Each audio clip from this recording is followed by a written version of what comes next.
조선 후기 학자이자 강화학의 태두인 정제두의 묘입니다. 묘역은 강화군 양도면 하일리 62-5길 바로 옆에 아버지 상징 묘역 바로 들편 위에 있습니다. 묘역은 완만한 경사지에 사성이 없이 옥미만이 길게 되어 있고 그 앞에 원형 봉분이 있는데 봉분 앞에는 혼유석, 상석, 향로석이 있습니다.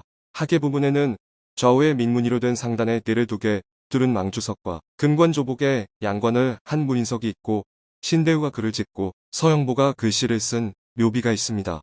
조선 후기 학변, 존원 등을 저술한 학자이며 강화학의 태두인 정제두의 묘는 2007년 2월 26일 인천광역시 기념물 제56호로 지정할 만큼 뛰어난 인물이었습니다. 정제두는 1949년인 효종 1년에 한양에서 출생, 본관은 영일, 자는 사항, 호는 하곡, 시호는 문강이며 정몽주의 후손으로 할아버지는 우의정 정유성이고 아버지는 진사 정상징이며 어머니는 한산이시로 호조판서 이기조의 딸입니다. 정제두는 뼈대 있는 집안의 자손이면서 학문과 법행이 뛰어난 편이었으며 높은 분들의 천거로 30여 차례나 요직에 임명되었는데 공부를 하기 위해서 대부분 거절했다고 합니다.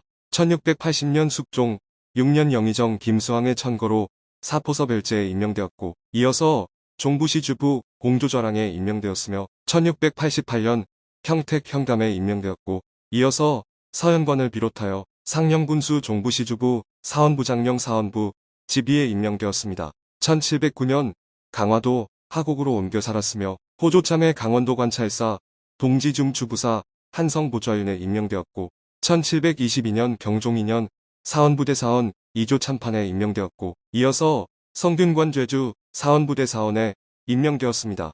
1726년 영조 2년 이정박이 정제두가 양명학을 한다고 배척했으나 영조의 보호를 받으며 1728년 의정부 우참찬에 임명되었고 1736년 세자이사에 임명되었습니다.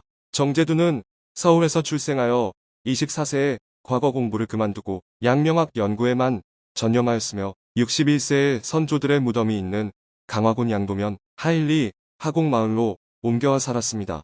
아들 후이를 비롯하여 이광명, 신대우, 심육, 윤순, 이광사 등이 그의 문인으로 학풍을 이어갔고 그가 속한 소론의 가학으로서 학파를 형성하여 강화도를 중심으로 계승되어 강화학파라 불리게 되었습니다.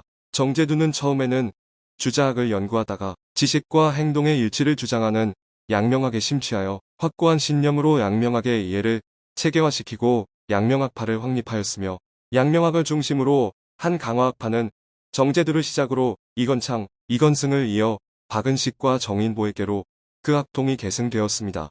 정제두는 당시 주자학의 권위주의적 학풍에 대해 학문적 진실성이라는 관점에서 비판하면서 오늘날의 주자의 학문을 말하는 자는 주자를 배우는 것이 아니라 곧 주자를 핑계대는 것이요.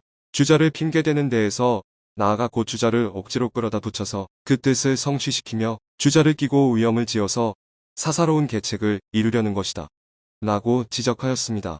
정제두는 송시열과 서신을 통해 경전의 뜻과 처신의 의리 문제에 관해 논해하였고 스승 박세채를 비롯하여 윤증, 최석정, 민희승 박심 등과 편지를 주고받으면서 양명학의 문제를 토론하였으며 왕수인의 심증리를 받아들여 주자가 마음과 이를 구별하는 것을 비판하고 마음과 의의 일치를 주장하였으며 이와 기의 이혼화도 거부하고 이기 합일론의 입장을 취하였습니다.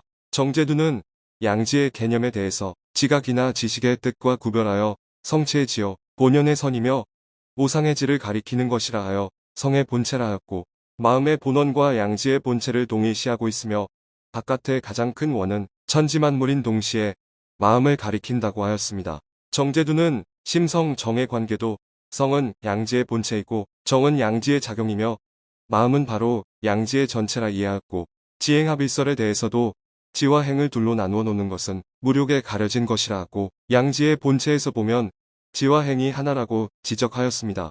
정제두의 묘는 축점이향으로 전형적인 조선시대 묘지 구성 방식을 하고 있는데 묘지의 전체적인 물길과 형국을 보려면 산세를 멀찌감치해서 9번은 보아야 형국이라 할 만한 게 있는지 무령이라고 할 만한 게 있는지 보는 것인데 형국이란 전체적으로 사신사라든지 물이라든지 산수 동거하고 있는지 산수 흑교 있는지 보는 게 형국이고 무령이란 동물, 새, 사람 같은 물상 중에 어떤 것을 닮았는지 보는 것이 무령인데 각각의 물상마다 혈의 위치가 있는데 그 물상이며 혈의 위치에 들어있는지 보아야 합니다.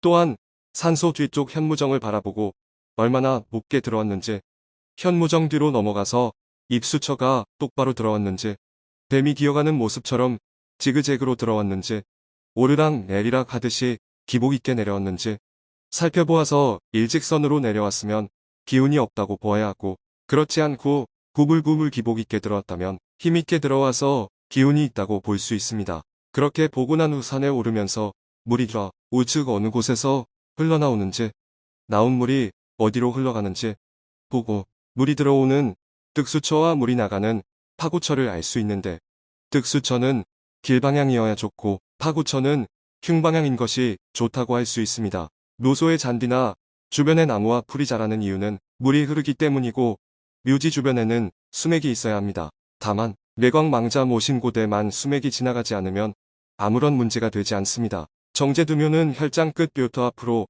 청룡자락과 백호자락으로 지나가는 우선수 물길과 같은 방향으로 내려가는 산수동거 형세라 기운이 머무르지 않고 줄줄 흘러가는 형국이라 조금 아쉬움이 있습니다.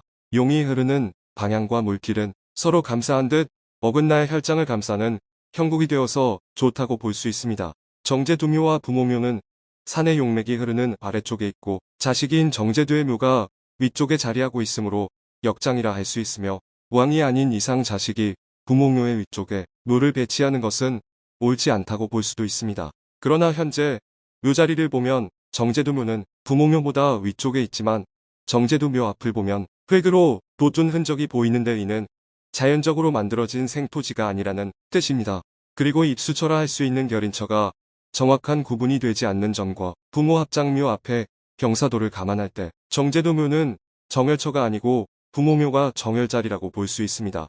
이상 조선 후기 학자이자 강화학의 태두인 정제두에 대해서 공부해 보았습니다. 영상이 도움되셨다면 주변에 공유해 주시고 구독과 좋아요 설정해 주시면 지속적으로 역사 속 인물 탐구와 음양택 풍수에 관한 영상을 받아보실 수 있습니다. 끝까지 시청해 주셔서 감사합니다.